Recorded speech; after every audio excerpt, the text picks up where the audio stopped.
मैं। तो 7 साल पहले आप जब इस पार्टी में आए जी। तो आपको उस समय तो मतलब जेडीयू था, आरजेडी था, ये सब पे मतलब कहीं ख्याल नहीं आया? काम करते एमआईएम के लिए तो कहीं से दूसरे पार्टी का ऑफर नहीं आया आपके पास? देखिए, ऑफर तो ओवैसी साहब से जो मोहब्बत है, और एक बार जो ओवैसी साहब की पार्टी में लोग जुड़ जाते हैं और ओवैसी साहब से मोहब्बत करने लगते हैं, उसके ईमान को खरीदना इतना मुश्किल है। आपका तस्वीर बहुत तेजी से वायरल हो रहा है। गिरिराज सिंह जो आपके मुसलमानों के प्रति कट्टर हमेशा आगे उगलता रहता है और उनके साथ एक ताजा जीता जागता आपने तस्वीर देखा हुआ, कितना मतलब तेजी से वायरल हुआ वो तस्वीर, जहाँ पे इम्तियाज जलील साहब, असदुद्दीन ओवैसी साहब प्लस गिरिराज सिंह एक टेबल पे है, प्लस खड़े एकदम मुस्कुरा रहे हैं। तो क्या मुसलमानों की राजनीति को अगर खत्म करने में बिहार में सबसे बड़ी अगर किसी की साजिश है तो वो तेजस्वी यादव की साजिश है। और तेजस्वी यादव जी नहीं चाहते हैं कि मुस्लिम समाज का कोई भी नौजवान या मुस्लिम समाज का कोई भी लोग चुनाव जीत करके और अपनी समाज की आवाज को सदन में उठा जी को एमआईएम को से गठबंधन करना पड़ेगा।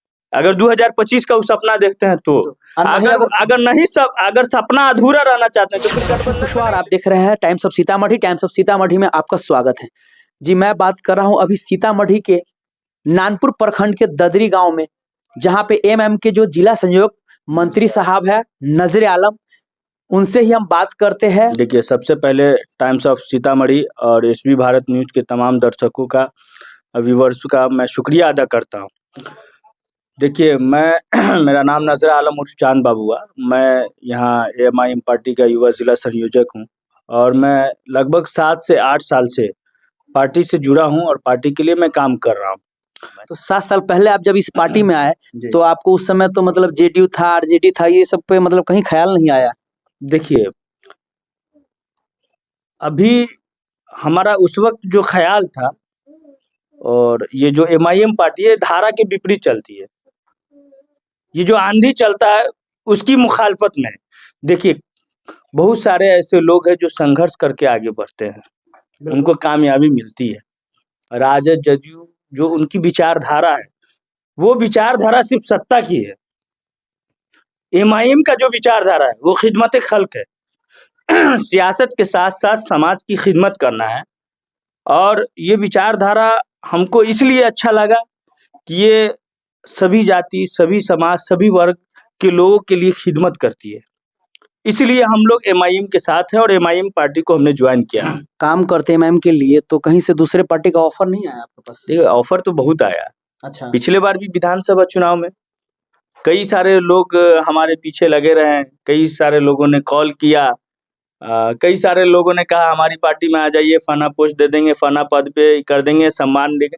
लेकिन ओवैसी साहब से जो मोहब्बत है, और एक बार जो ओवैसी साहब की पार्टी में लोग जुड़ जाते हैं और ओवैसी साहब से मोहब्बत करने लगते हैं, उसके ईमान को खरीदना इतना मुश्किल नहीं है। और हम लोग ओवैसी साहब के चाहने वाले हैं, मजलिस इत्तेहादुल मुस्लिमीन के चाहने वाले हैं।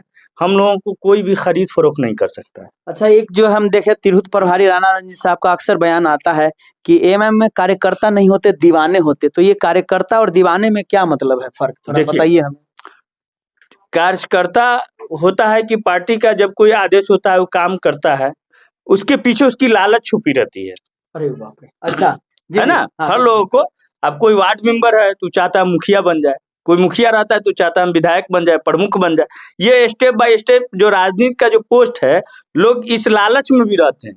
लेकिन जो दीवाना होता है उसको किसी चीज की लालच नहीं होती है।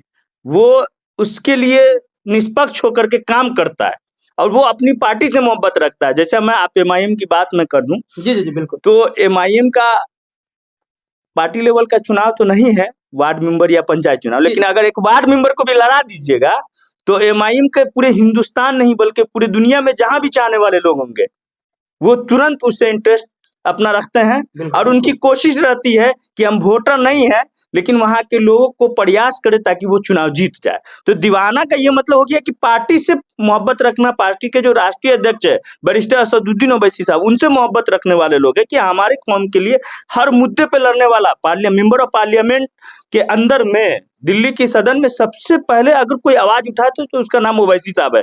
और अब मैं दिलचस्पी की बात बता दूं कि अभी 2-3 दिन पहले जो सांसद सेशन है आप देखे होंगे कि अब मुस्लिम और भी कई सारे सांसद उन्होंने उनकी भी जबानें खुल गई है। राइट, क्यों? ये नया मतलब चीज देखने को मिल रहा है। क्योंकि इसलिए उनकी जबानें खुली है कि जानता है कि बैरिस्टर असदुद्दीन ओवैसी साहब ने आवाज उठाने की ताकत दिया है।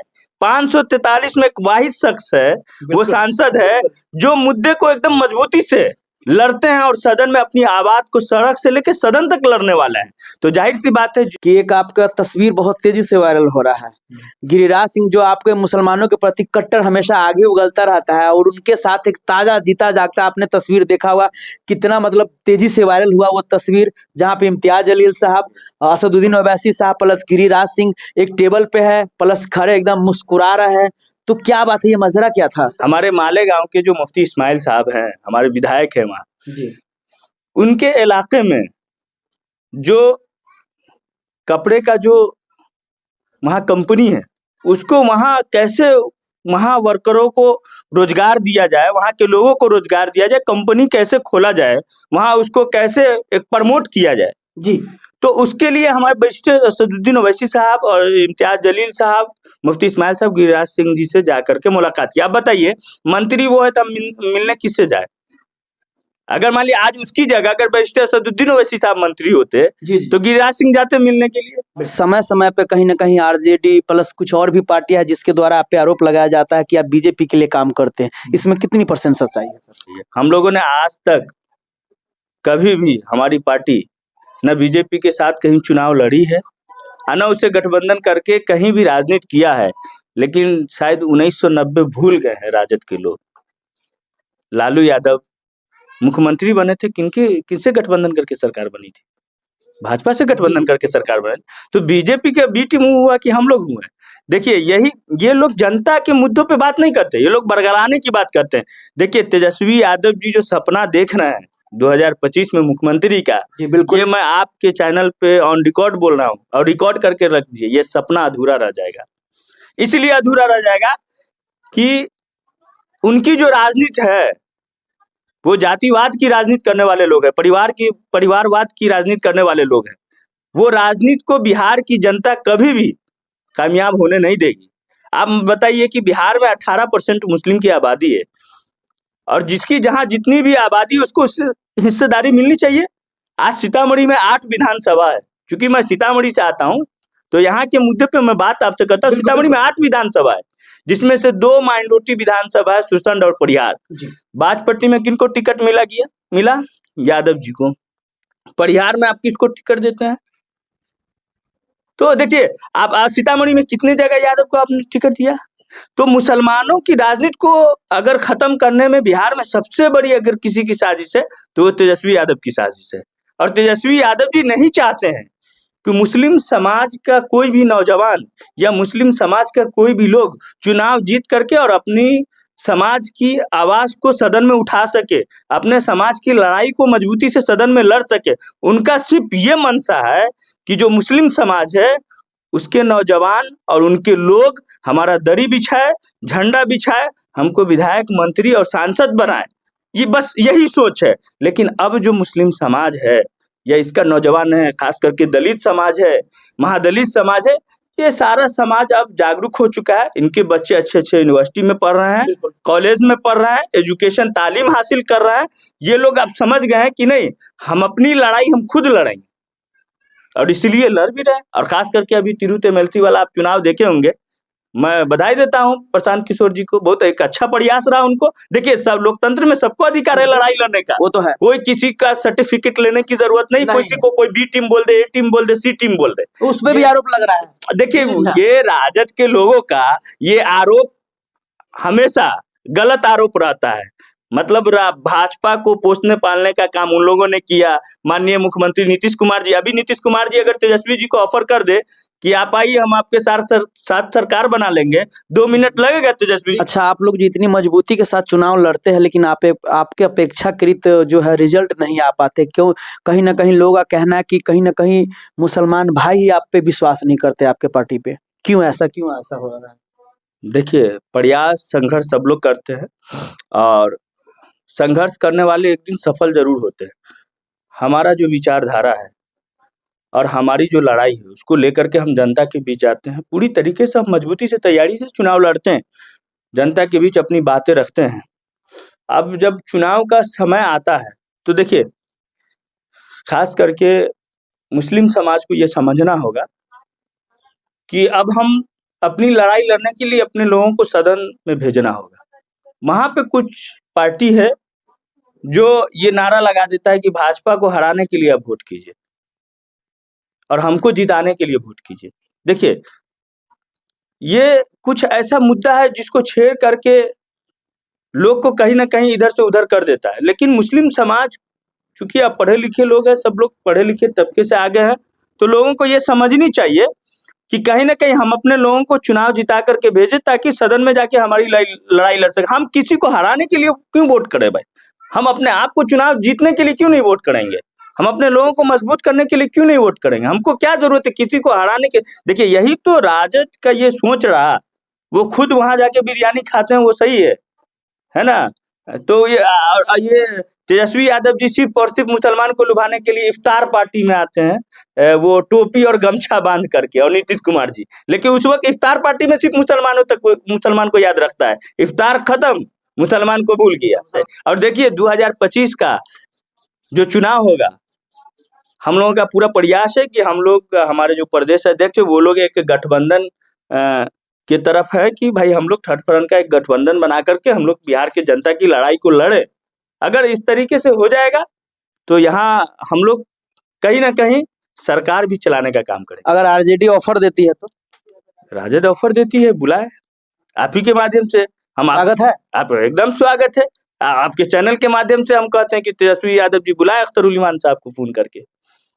हम लोग, हाँ देखिए, हम लोग का मनसा है, हम लोगों का भी मनसा है कि भाजपा को चुनाव हराए, क्योंकि भाजपा कहीं ना कहीं कॉम्युनल राजनीति करता है।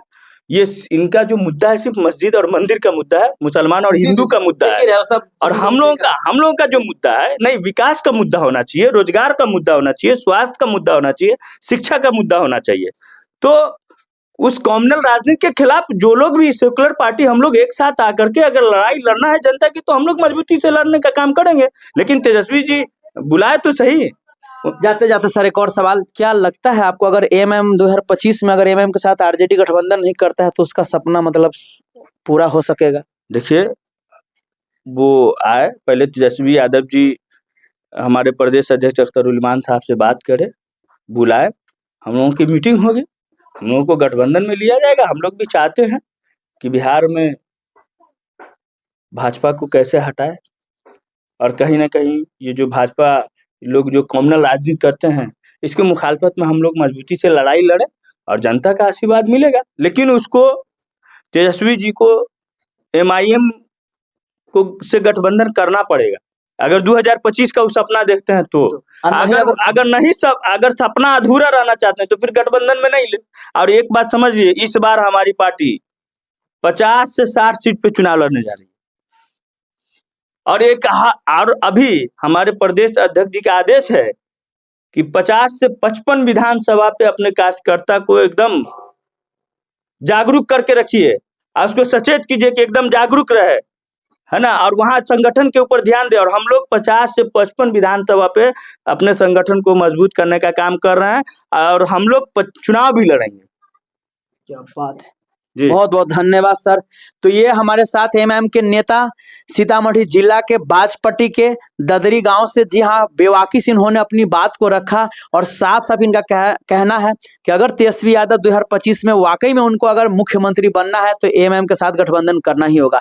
अगर गठबंधन नहीं किए तो कहीं ना कहीं फिर ये सपना अधूरा ही रह जाएगा। और बहुत बेवाकी से चांद बाबू ने अपनी बात को रखा और साफ साफ इनका सीधा संदेश है आरजेडी को, तेजस्वी यादव को, कि भैया आइए, अख्तरुल इमाम साहब को मतलब एक बार बिठाइए और आप लोग बात कीजिए, नहीं तो फिर कुछ नहीं होने वाला। ऐसी फिर विशेष आप लोगों को कैसा लगा प्लीज आप लोग कमेंट करके जरूर बताइएगा। तब तक के लिए बाय बाय, टेक केयर, देखते रहिए टाइम्स ऑफ सीतामढ़ी।